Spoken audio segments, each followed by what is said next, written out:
రాష్ట్ర కార్యదర్శి గౌరవనీయులు రాధాకృష్ణ శర్మన్న గారు మాట్లాడతారు. ఈరోజు రుణమాఫీ కానటువంటి నంగనూరు మండలానికి సంబంధించినటువంటి రైతుల కోసం ఏర్పాటు చేసినటువంటి సభకు ముఖ్య అతిథిగా వచ్చినటువంటి మనందరి ప్రియతమ నాయకులు, ఈరోజు కన్ను మూస్తే రేవంత్ రెడ్డి కనపడేదే హరీష్ రావు కనపడుతున్నారు. మరి అంత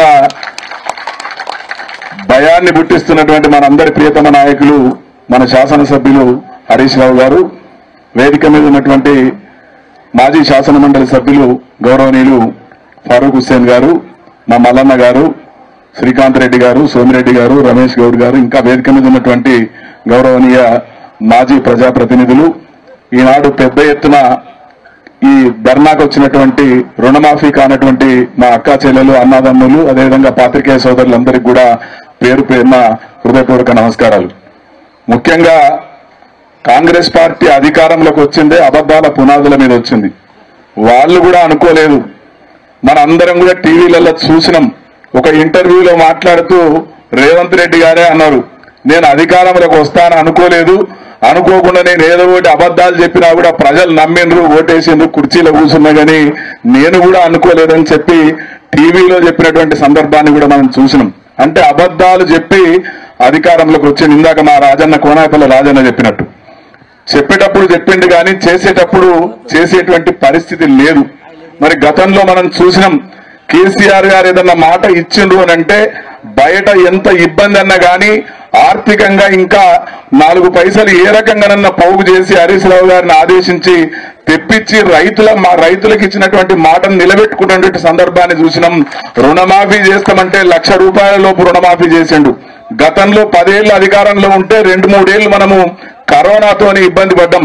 అంత ఇబ్బంది ఉన్నా కూడా ఏ రోజు ఒక్కరోజు రైతు బంధు ఆడలేదు.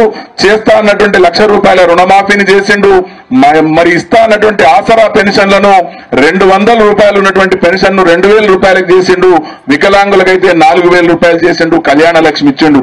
అంటే ఏదైతే ప్రజలకు మాట ఇచ్చిండో మాట నిలబెట్టుకునేటువంటి చిత్తశుద్ధి ఉన్నటువంటి నాయకుడు కేసీఆర్ గారు, హరీష్ రావు గారు. కాబట్టి మరి ఈనాడు రేవంత్ రెడ్డి ఎక్కడికి వెళ్ళినా అబద్దాలు చెప్తా ఉన్నాడు.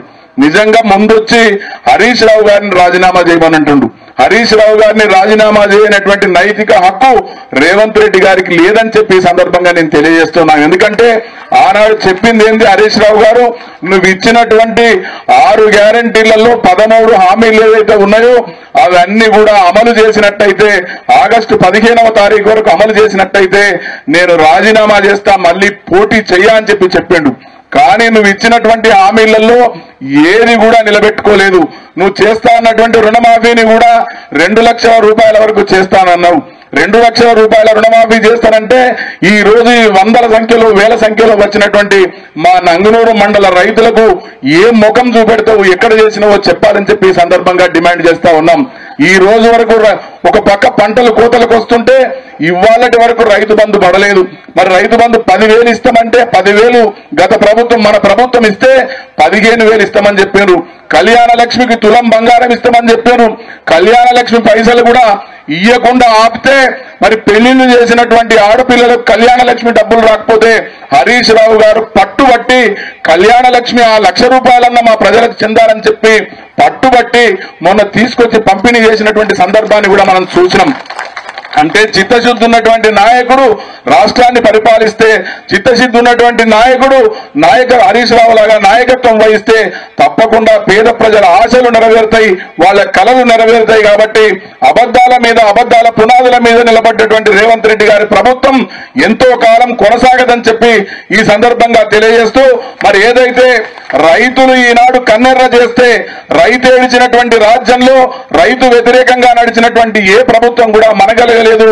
తప్పకుండా రేపు హరీష్ రావు గారి నాయకత్వంలో ఏ పిలుపిచ్చినా రైతులమందరం కూడా పోయి ఈ ప్రభుత్వాన్ని మెడలు వంచి ఏదైతే మాట ఇచ్చిండో ఆ మాట సాధించుకునే వరకు పోరాటంలో హరీష్ రావు గారి అడుగులో అడుగేసి మన అందరం కూడా నడవాలని చెప్పి తెలియజేస్తూ ఈనాడు ఈ కార్యక్రమంలో పాల్గొనేటువంటి అవకాశం నాకు కల్పించిన మీ అందరికీ ప్రత్యేకంగా ధన్యవాదాలు తెలియజేస్తూ సెలవు తీసుకుంటున్నాను. జై హింద్, జై తెలంగాణ. ఇప్పుడు గౌరవనీయులు మనందరి ప్రియతమ నాయకులు నిరంతరం మన కోసం కష్టపడేటువంటి మన శాసనసభ్యులు హరీష్ రావు గారు మాట్లాడతారు. జై తెలంగాణ.